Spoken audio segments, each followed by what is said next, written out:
Após a definição dos conceitos de trabalho, energia e potencial, aplicados principalmente a campos gravitacionais, o objetivo agora é nós vermos essas mesmas definições, só que aplicadas a cargas elétricas e o que acontece quando elas se movimentam umas com relação às outras. Quer dizer, cargas elétricas se movimentando em campos elétricos produzidos por outras cargas. Então, até o momento vocês já sabem como calcular o campo elétrico. Ele pode ser calculado tanto pela lei de Coulomb, no caso de distribuições quaisquer de cargas, ou pela lei de Gauss, que também pode ser utilizada quando se tem distribuições de cargas simétricas. E nós vamos ver agora então quais são as diferenças e semelhanças entre campo elétrico e campo gravitacional. Será que nós podemos utilizar aquela mesma definição de trabalho vista anteriormente, aplicada à mecânica para campos elétricos? Outra pergunta, é possível fornecer energia ou receber energia de uma carga em movimento na presença de outras cargas? Outra pergunta, o que é a diferença de potencial elétrico, que é também chamado de tensão, e qual a sua relação com o campo elétrico? E, por fim, também uma outra pergunta que vamos responder nessa aula e nas próximas é quais são as consequências do campo elétrico aplicado sobre um meio material e como a teoria de circuitos elétricos depende dessas definições. Então, muitas aplicações que nós temos, principalmente em circuitos elétricos, dependem dessas definições de diferença de potencial, de energia fornecida, energia dissipada, dentre outras. Então vamos lá, vamos começar então com as nossas definições de trabalho, ou começando com a definição de trabalho aplicado a uma carga que se movimenta na presença de um campo elétrico externo. Nesse caso, o campo elétrico E, aqui, está apontando de cima para baixo, é um campo uniforme, ele não precisa ser necessariamente uniforme, mas nesse caso foi colocado dessa forma. E nós vamos imaginar a seguinte situação. Tem uma carga positiva, Q minúsculo, que percorre um trajeto de um ponto A até o ponto B. E esse trajeto, então, é definido por esse caminho. A pergunta que surge é: de que forma essa carga se movimenta? O que ela precisa para se movimentar ao longo dessa trajetória?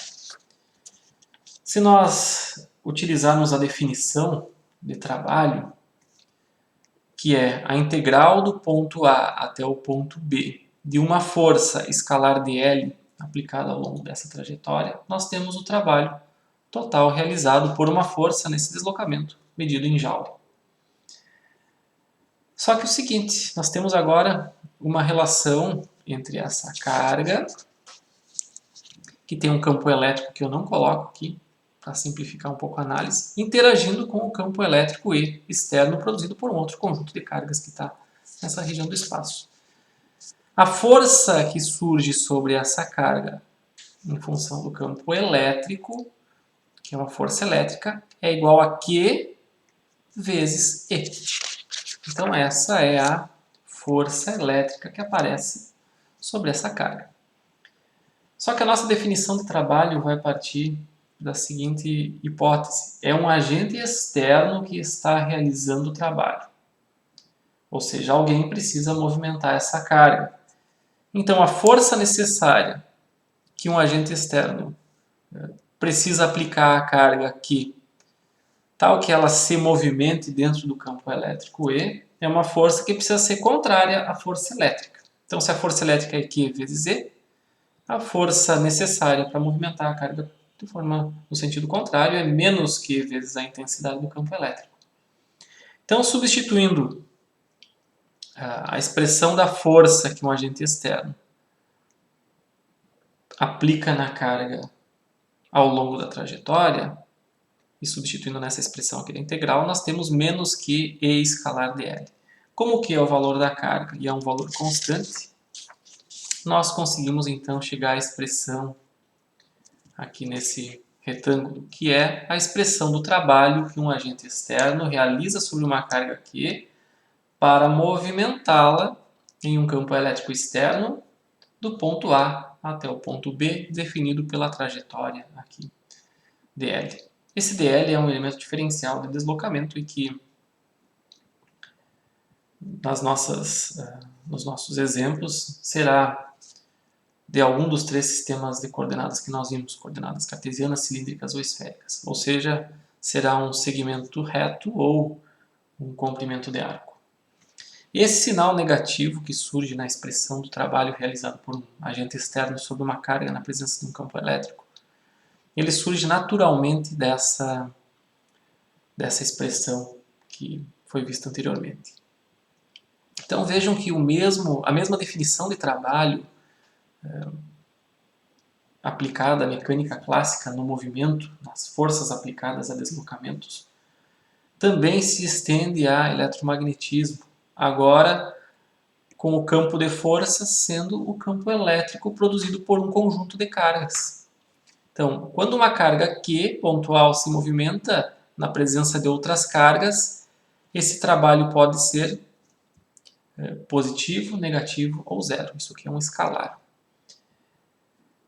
E esse movimento de cargas, então, para fugir do nome eletrostática, alguns livros chamam de eletrodinâmica, ou seja, já pensando na dinâmica no movimento dessas cargas.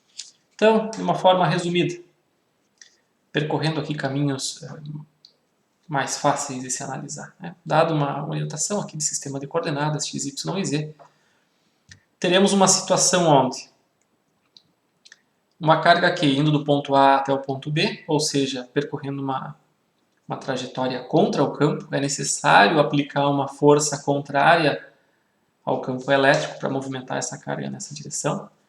Isso implica em um resultado de trabalho positivo, ou seja, um agente externo precisou realizar esse trabalho para movimentar a carga.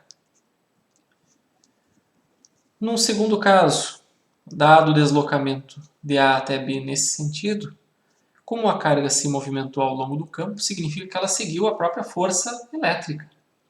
Então, o trabalho realizado por um agente externo é um trabalho negativo. Então, o campo elétrico, nesse caso, realizou o trabalho. Esses dois casos são exemplos onde, na primeira situação, é fornecida uma energia à carga para que ela se movimente contra esse campo. No segundo caso, ela dissipou essa energia, ela perdeu essa energia nesse caminho. E um terceiro caso, que é quando nós temos um movimento ortogonal, ou seja, o dl forma 90 graus com o E, o resultado da integral E escalar dl é zero, ou seja, nessa situação nós temos um trabalho nulo, a carga não recebeu nem dissipou nenhuma energia, o trabalho é zero. Então aqui temos um resumo dessas três situações. Quando o trabalho é positivo, como já foi dito, ele é realizado por um agente externo. E aqui vem a relação do trabalho com a energia. Nessa situação, nós temos um aumento da energia potencial da carga. Ou seja, a carga partiu para um ponto de energia potencial maior do que o ponto inicial. Ponto final, energia maior que no ponto inicial. No segundo caso, quando o trabalho for negativo, significa que o agente externo realizou um trabalho negativo e teve uma diminuição dessa energia potencial da carga. E o trabalho nulo significa que a carga não teve variação da sua energia potencial. Comparando isso com o campo gravitacional, seria o mesmo que nós aplicarmos uma força para levantar um objeto. O segundo caso seria o caso onde o objeto cai em queda livre. E o terceiro caso seria o caso do movimento horizontal, ou, no caso de dimensões maiores, o movimento circular no entorno da Terra. Então, de uma forma simplificada, podemos fazer essa comparação entre o movimento de cargas e o trabalho realizado por um agente externo com a parte de campo gravitacional. São muito parecidos nesse ponto. Então, esse conceito de trabalho será visto mais adiante com exercícios, vocês vão ver como calcular isso e ter uma ideia melhor de como isso tudo funciona. Agora, um outro conceito também muito importante, e agora com aplicação prática e direta, tanto na física quanto na engenharia, é o conceito da diferença de potencial elétrico. Então, o que é a diferença de potencial elétrico entre os pontos A e B? isso é igual ao trabalho realizado por unidade de carga. Trabalho Joule por unidade de carga Coulomb, realizado por um agente externo necessário para levar uma carga do ponto A até o ponto B, dentro desse campo elétrico externo E. Então, naquela expressão anterior, se nós simplesmente tirarmos o Q aqui, que multiplica, que dá um resultado de trabalho, e nós obtivermos uma relação trabalho por carga, trabalho por unidade de carga, nós temos só o resultado da integral aqui, com o sinal negativo. E a isso se dá o nome de diferença de potencial elétrico. Então, a diferença de potencial elétrico VB no ponto final menos o potencial no ponto inicial nos dá essa diferença. Alguns livros de eletromagnetismo tratam dessa expressão como VAB, colocando aqui a direção da integração do ponto A até o ponto B. Eu prefiro a nomenclatura de circuitos elétricos, que tem sempre como ponto final aqui no primeiro elemento, no primeiro subscrito. Então, VBA significa VB menos VA, que é a diferença de potencial elétrico entre dois pontos do espaço. E essa unidade tem, a unidade de medida do potencial elétrico é o volt. Então, quando nós falamos que algo está a tantos volts, ou que a diferença de potencial elétrico é tantos volts, significa que há a capacidade desse campo elétrico de realizar tantos joules por coulomb colocados naquele deslocamento, ou que se deslocaram de um ponto a outro. Então esse é o significado da unidade volt, é joule por coulomb, energia por unidade de carga, trabalho por unidade de carga. E estendendo as definições de trabalho, chegamos aqui então à definição de diferenças de potencial positivas, negativas e nulas. Então, de forma semelhante, quando o potencial, a diferença de potencial elétrico é positiva, isso implica em um aumento do potencial elétrico. É o equivalente a nós aplicarmos uma força para levantar um objeto no campo gravitacional. Nós aumentamos o potencial gravitacional. Aqui nós temos um aumento do potencial elétrico. VBA negativo significa que a diferença de potencial resulta em uma diminuição do potencial elétrico. A carga perdeu energia nesse... ou significa que cargas que se deslocam nessa trajetória vão perder energia nesse trajeto. E aqui a última definição, então, quando a diferença de potencial é nula, significa que não houve variação no potencial elétrico. Inclusive, regiões onde o potencial elétrico é nulo, ou que, a diferença de potencial elétrico é nula, significa que são regiões no espaço chamadas de regiões equipotenciais, ou seja, o potencial é igual em todos os pontos. Nós podemos ter várias possibilidades de arranjos de campo elétrico quando nós temos diferentes formatos de regiões equipotenciais. Também tem bastante relação com questões práticas. Então, de forma bastante resumida, a diferença de potencial elétrico entre os pontos A e B é uma medida da capacidade que o campo elétrico E tem de realizar trabalhos sobre uma carga que se desloca. Então, agora nós eliminamos essa dependência do valor da carga. Nós chegamos a um escalar medido em volts que dá uma medida da capacidade de realizar trabalho. Não necessariamente que vai realizar, tá? Mas se uma carga se deslocar do ponto B até o ponto A, ela terá passado por diferentes potenciais e, digamos, nesse caso específico aqui, ela terá perdido energia porque ela saiu de um potencial maior para um potencial menor. De forma semelhante a um objeto que cai no campo gravitacional. Então vejam como as coisas estão relacionadas. Se nós conhecemos os conceitos, fica muito mais fácil aplicar isso a várias situações do nosso cotidiano, da nossa vida real. Então, esse é o conceito de diferença de potencial elétrico. Agora, um outro conceito, antes de entrarmos em exemplos, enfim, de cálculos de diferença de potencial elétrico. Uma característica muito importante do campo eletrostático é que ele é um campo conservativo. E essa é uma questão fundamental que simplifica muito a nossa vida, principalmente nos cálculos e nas análises. É algo necessário para todo o desenvolvimento da teoria de circuitos elétricos, principalmente. Então, voltamos ao mesmo caso. Pontos A e B, ponto inicial, ponto final. Só que agora nós vamos escolher duas trajetórias de integração. Se integrarmos E escalar de L ao longo da trajetória L1 e fizermos a mesma integral ao longo de L2, qual será a diferença de resultado? A conclusão que se chega a partir de campos elétricos produzidos por cargas estáticas no espaço, imagine cargas positivas aqui em cima, cargas negativas aqui embaixo. O valor dessa integral de E escalar de L do ponto A até o ponto B é independente da trajetória. E se é independente da trajetória, nós podemos assim escolher o melhor caminho para fazer essa integração, ou muitas vezes nós nem precisamos calcular essa integral. A partir disso, então, dessa análise, se a integral ao longo do caminho L1 tem resultado igual à integral ao longo do caminho L2, nós podemos fazer uma expressão menos a outra e esse resultado é igual a zero. Ora, se a integral ao longo de L1 menos a integral ao longo de L2 tem como resultado zero, isso significa que a integral ao longo de qualquer caminho fechado de um campo elétrico produzido por cargas estáticas escalar de L é igual a zero.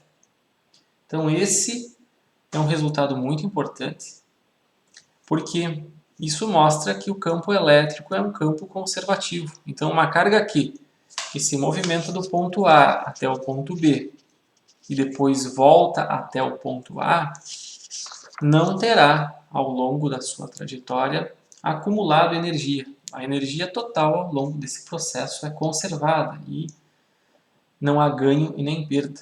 Então, por isso que se diz que o campo elétrico é um campo conservativo. Quais as consequências dessa definição aqui? Integral ao longo de um caminho fechado tem a ver com o teorema de Stokes, né? Esse vocês já conhecem. Nossa revisão de cálculo vetorial, vocês podem ver todas essas definições dos teoremas, tanto de Gauss quanto de Stokes, e as relações que eles têm com, principalmente o teorema de Stokes, com o campo conservativo. Mas, enfim, isso aqui é definição matemática, né? Teorema de Stokes, integral de E escalar de L ao longo de um caminho fechado igual à integral de superfície aberta do rotacional de E escalar de S. Então, dado uma superfície aberta, que representa então esse caminho fechado, o resultado dessa integral é zero, porque nós sabemos então que o campo elétrico é um campo conservativo, nós conseguimos concluir então que o campo eletrostático, o campo produzido por cargas estáticas no espaço, é um campo elétrico que tem rotacional nulo. Então essa é uma característica muito importante dos campos elétricos. Campos elétricos são campos com rotacional nulo. E a partir daqui, então, nós temos também outra análise que pode ser feita. Nós podemos utilizar todas as definições que nós vimos até agora de campos elétricos. Os casos principais que nós já vimos, né? Carga elétrica pontual, Q, maiúsculo aqui, Q sobre 4πε0, distância ao quadrado na direção a R. Esse é o campo da carga pontual. Se vocês calcularem o rotacional desse campo elétrico em coordenadas esféricas, vocês terão um resultado igual a zero.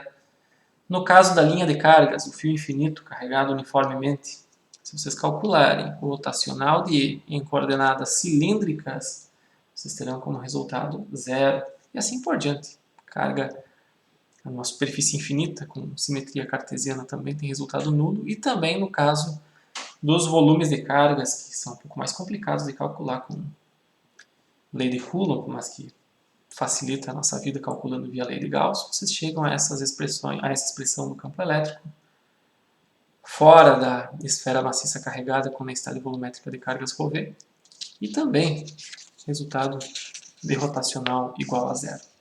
Então essa é uma característica muito importante dos campos elétricos produzidos por cargas elétricas. Eles têm rotacional nulo. Vocês podem conferir todos os resultados vistos até agora.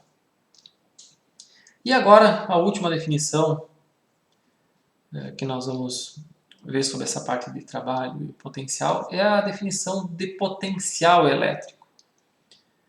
Uma coisa é a diferença de potencial entre dois pontos. Outra coisa é a definição de um potencial absoluto em um determinado ponto do espaço. Então, determinar o potencial absoluto em uma região do espaço, em um ponto, requer que nós tenhamos um potencial de referência. Nós não conseguimos definir um potencial sem definir uma referência antes. No caso de cargas pontuais, muitas vezes nós definimos um potencial nulo como sendo um ponto distante lá no infinito. Ou seja, lá no infinito o potencial elétrico é zero, tem 0 volts lá no infinito. Qual é o potencial próximo a essa carga pontual? Então, dada essa definição, dada essa referência, nós conseguimos chegar ao valor desse potencial em um determinado ponto. Em outras situações, por exemplo, nós consideramos a Terra como sendo a região onde tem potencial elétrico nulo, né? A Terra muitas vezes pode ser considerada como um grande condutor e por isso então nós podemos aproximar ela como tendo um potencial elétrico nulo. E a partir daí, então, dado um campo elétrico produzido por cargas elétricas, nós também podemos definir o potencial em um determinado ponto do espaço. Mas o que tem que ficar muito claro é o seguinte: a definição de potencial elétrico não é uma definição absoluta, mas sempre relativa. Isso não altera de forma nenhuma o cálculo da diferença de potencial. Por quê? Porque a diferença é sempre com relação a dois pontos. Tendo um ponto inicial e um ponto final, nós podemos calcular VBA, VB menos VA. Aqui, para calcularmos o potencial absoluto em volts, nós precisamos dessa definição prévia, dizendo onde o potencial é zero ou onde o potencial tem algum outro valor não nulo. É o mesmo que, por exemplo, nós dizermos que, ou tentarmos relacionar esse potencial zero à altura zero.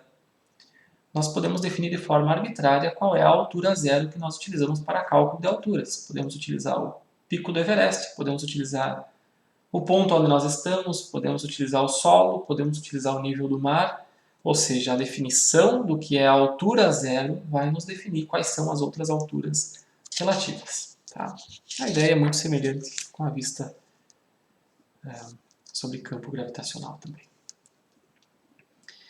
E uma característica importante do potencial elétrico é que ele está relacionado, ou a função escalar chamada potencial elétrico, agora não mais como dois números, como dois escalares, mas uma função escalar, ela tem relação direta com a definição de trabalho e com a definição de que o rotacional do campo elétrico é nulo.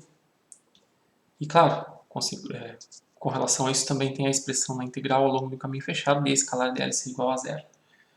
Como o campo elétrico é um campo conservativo, nós podemos encontrar uma função potencial elétrico V tal que essa função V satisfaça essa expressão.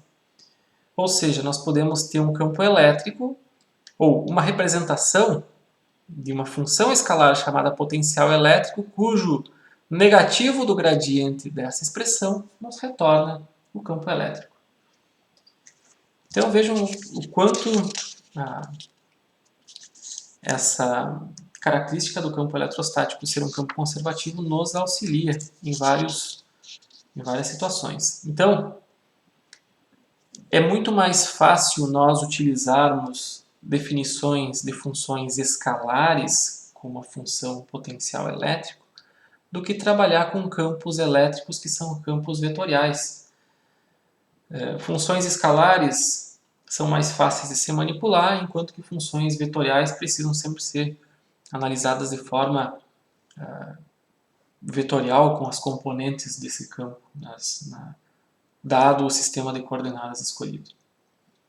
Inclusive, para fins computacionais, se utiliza a definição de potencial elétrico para se chegar depois no campo elétrico de uma forma mais fácil. É mais fácil calcular as coisas utilizando potencial V em volt. Então, um resumo dessas características do potencial elétrico. Algo que eu vou repetir, né? Dizer que o potencial elétrico é sempre relativo a alguma definição prévia, um local com potencial nulo ou outro valor. A região onde o potencial elétrico tem valor constante é chamada de região, pode ser uma linha, pode ser uma superfície, se for em 3 dimensões, equipotencial. E uma característica muito importante dessa função potencial elétrico é que ela é uma função escalar contínua. Nós não temos degraus, nós não temos descontinuidades nessa função. Nós não podemos passar, por exemplo, do potencial 10 volts para o potencial 0 volts sem passar por 9, 8, 7 e assim por diante. Não tem como nós passarmos de forma de degrau por esses valores de potencial. E então, um resumo dessa parte teórica, talvez tenha sido um pouco extensa, mas necessária. Um resumo, então, da expressão do trabalho realizado por um agente externo sobre uma carga que se movimenta em um campo elétrico. Isso nos resulta, então, o valor em Joule. Se o trabalho for positivo, essa energia é acumulada. Se o trabalho for negativo, significa que a energia foi dissipada. A definição de diferença de potencial elétrico entre dois pontos, quer dizer, se eu eliminar a relação da carga, aqui nós ficamos só com uma expressão que é a função do campo elétrico externo. Então, por exemplo, se o trabalho realizado foi 1 Joule com relação a uma carga se movimentando, uma carga de 1 Coulomb que se movimentou, por exemplo, nós temos uma diferença de potencial de 1 volt. Mas, se eu sei que a diferença de potencial elétrico é 1 volt e movimentar uma carga de 2 Coulomb, serão 2 Joule e assim por diante. Tá? A expressão fica reduzida. Isso aqui resulta um número, tá? Um valor em volts, que é a diferença de potencial. A partir disso, então, nós também temos essa relação do campo eletrostático ser um campo conservativo, ou seja, nós não precisamos saber, a integral independe da trajetória, nós não precisamos saber o caminho, né? Basta que nós tenhamos o potencial no ponto final e o potencial no ponto inicial. E também, a partir de todas essas definições, nós temos a relação entre campo elétrico e a função potencial elétrico, que dá então uma relação aqui a partir de uma expressão relativamente simples, que é campo elétrico em volt por metro igual a menos o gradiente do potencial elétrico em volts. Então fica fácil de migrar, de calcular as coisas usando o potencial, algo que nós temos como medida em volts, para depois migrar para campo elétrico.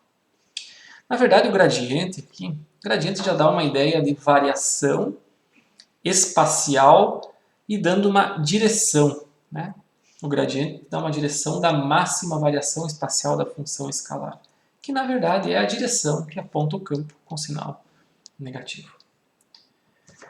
Talvez esse conteúdo, ou essa parte teórica, tenha ficado um pouco densa, né?